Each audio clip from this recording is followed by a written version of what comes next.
Welcome to my top 5 chromatic crushers.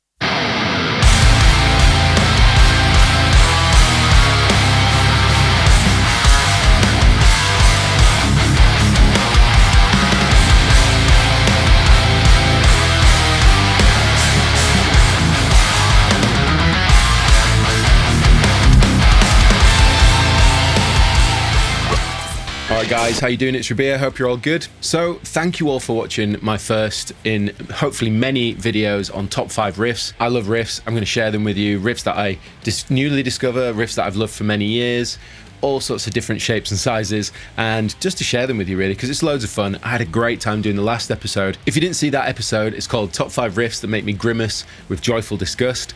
I had a load of fun making that one, so I'll put a link in the description box. All these top 5s, they're not of all-time lists. I'll let you know when I do an of-all-time list, but these are just 5 shortlisted that I thought were cool and wanted to share, and also wanted to have a go at sort of making these little demos. But for this episode, we're going to be doing top 5 chromatically crushing riffs, chromatic crushers, whatever you want to call it. Essentially, all these riffs feature the chromatic scale. All the gear used in this video, pretty much the same as last time. So for the drums, we've got the Roland TD50KV, but this time I used a combination of the P4 library and also the One Kit Wonders Fusion library. Nice. For guitars and bass, once again, using the quad Cortex because it just makes things 10 times easier when I want to dial in the sound specific to those songs. So for those of you unfamiliar with the chromatic scale, essentially the best way I can think of it is if you're looking at a piano, you see the white and the black notes. If you start at C and you press all the notes all the way up to the next C, that would be all the chromatics. That's chromatic scale, I guess.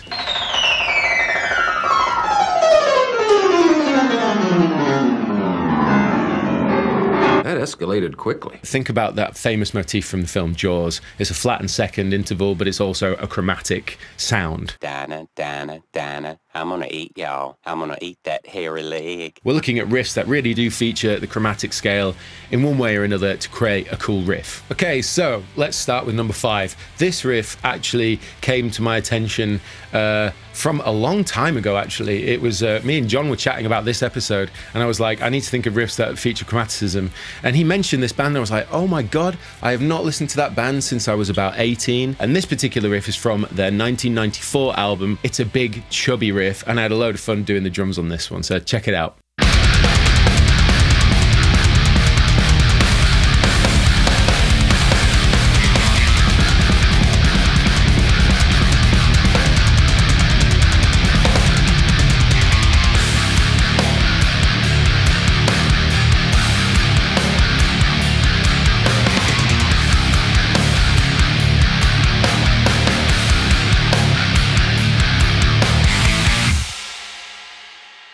So that was the Mighty Machine Head with the song None But My Own off the album Burn My Eyes, which is a savage name for an album. That riff comes in at about 2 minutes. For all those fans out there of Machine Head, if you've not listened to him in a while, go listen to him again. Moving on to number 4. So there's no way you don't know who this band is. Absolutely huge mammoth band, super influential. I have to say it was really hard to order these riffs.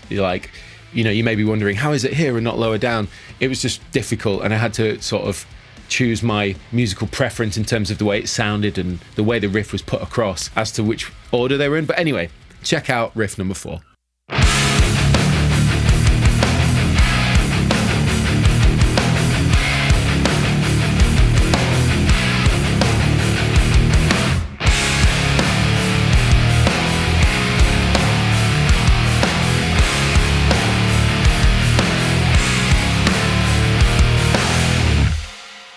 So obviously they don't need any introduction. That is Alice in Chains. That is the song Them Bones off Dirt, which is not from 1992. I've known this riff really before knowing Alice in Chains, really, I would say. It's like such a famous riff. I feel like everyone, in case you don't know loads about Alice in Chains, but you might have gone, I know this riff. And the best bit about it is for this video, it's completely chromatic. It just rises up. Goes without saying that Jerry Cantrell, the guitarist for Alice in Chains, has an absolutely mammoth tone, especially on the album The Devil Put Dinosaurs Here, which is a much later on album. But I remember listening to that with Rob and thinking, yeah, that's some serious tone. Sounds like a cranked JCM or something like that. But obviously I think he has a signature Friedman now, but I know he used to use JCM 800s In any case, it sounds awesome. He's got a great tone. Okay, so now we're on to riff number 3. Have to say, I was late to the party for this band, but I absolutely love listening to these dudes. And they've got so many good albums, so many good riffs, so many good sections. I haven't really spoke to anyone that doesn't like them, really. I just think they're great. And in any case, this riff came off the album before last. It's the opening track, and it features a heavy amount of chromaticism, but it is particularly crushing.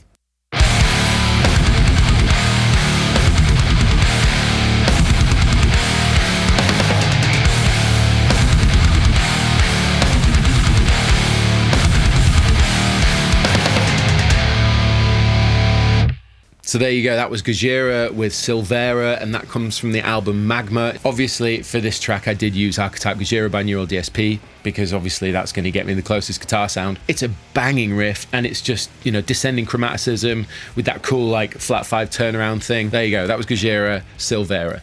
Okay, down to the last 2. Now, this is difficult. This is really, in fact, they've all been difficult, because I had to prioritize that feeling of when the riff drops, how like insane do I go when I hear it, or like, how much does my face like screw up and all the rest of it, how much do I grimace with joyful disgust, as it were. I had to put it this way around. I'm sorry for all those who would disagree, but in any case, that's what I've done. So this riff is off a really old album by this band, and you're definitely going to know who it is. This was a particular gem that I forgot about, and I was listening through some of their records, and I was like, that's perfect. And it's a really interesting way of using chromaticism, because rather than it being sequential, you know, up and down, it's kind of a nice mixture of all of them, but within a very tight space of notes. So, you know, it's really cool. So anyway, check it out.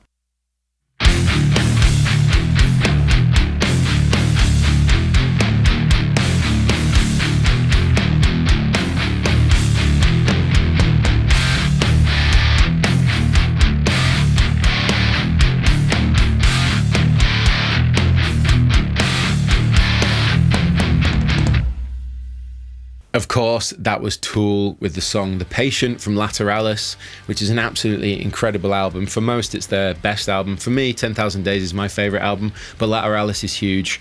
And the song's called The Patient.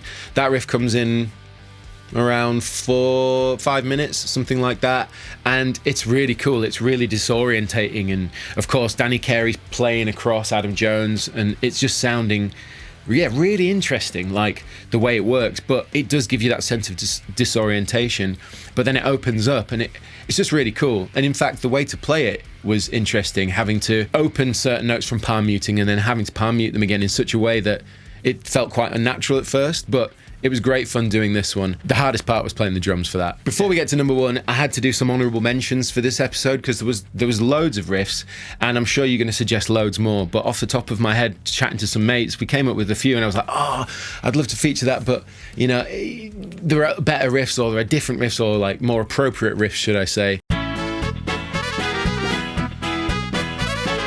So the first honourable mention is from a band that I was hugely into when I was at school. They were massive to me at school. I was probably around 14, 15 when they dropped their big album that made them huge. In any case, it's a great riff. It's from their first album. It's chaotic, and it's just loads of fun, so check it out.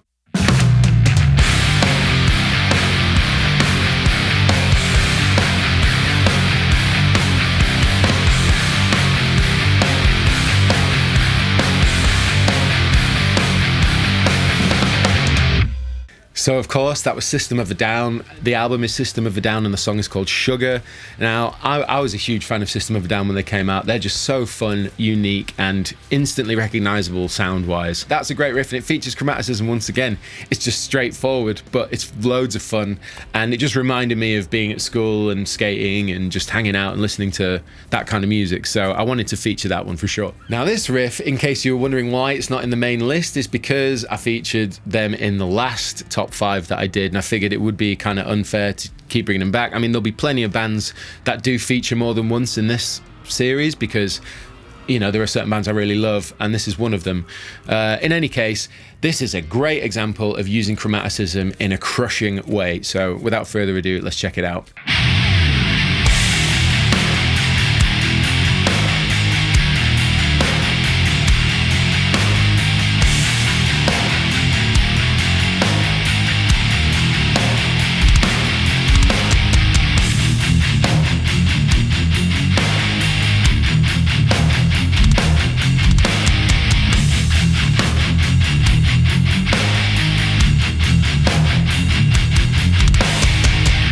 So of course that is Pantera once again, Dimebag Darrell and Vinnie Paul, rest in peace. But that was A New Level, and it's one of my all-time favourite Pantera songs. I had to feature it in this video, but I figured I'll do it as an honourable mention because I put them in the last video. It's such a killer riff. It's absolutely crushing. That's kind of what I thought about when I thought Chromatically Crushing was something like that, because it really is. When I first heard it, I was just like, oh, that's crushing. It's so intense, and it's so simple, but it works. We play that in Frog Leap sometimes live.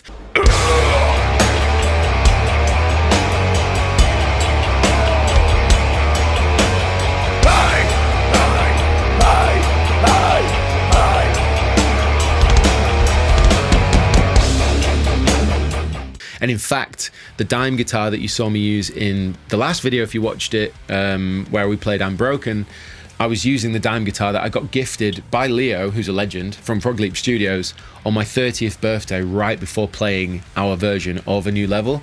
So you can imagine how gassed I was when I plugged it in, and I was like, I'm playing one of my favourite Pantera songs for the first time for Frog Leap's first gig with this absolute beast guitar, and as you can imagine, it was sick. So I brought you a little present here.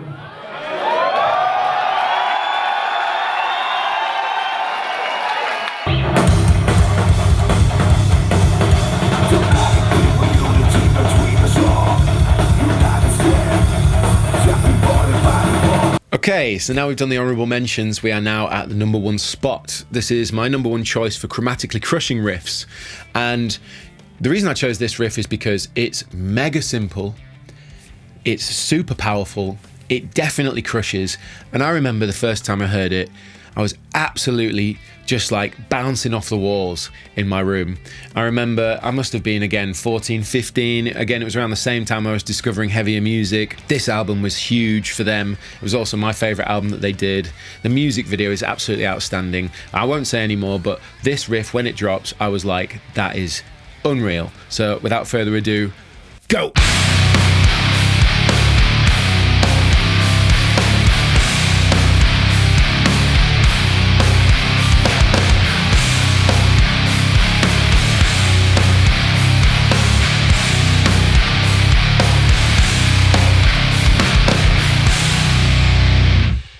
So that was the mighty Korn, Freak on a Leash.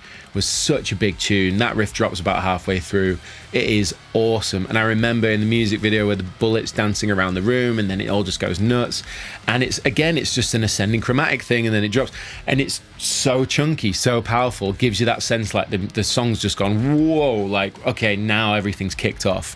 And they do it really well. Super sludgy guitar tone, all the groove. And the reason that chose #1 is because I just love the bounce that it has.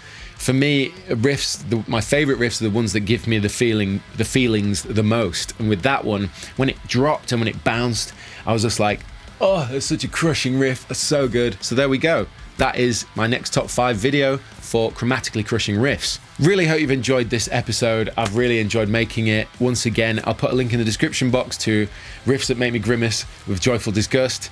But in any case, I hope you've enjoyed this one. Let me know what you think about my choices. Do you agree with my choices? What would your choices be? And I would love to know what your suggestions are for chromatically crushing riffs, because those were all I could really think of. Let me know what you think of this episode. Give me more suggestions. Subscribe if you want to see more content. I'm going to be trying to do this more and more frequently. I am going to the States to visit Sweetwater in like a week, so it might be a little while for the next episode. Look forward to it, because I'm going to look forward to shooting it. So in any case, thanks for watching. I've been Rabea. Like, subscribe and share, and I'll see you all very soon.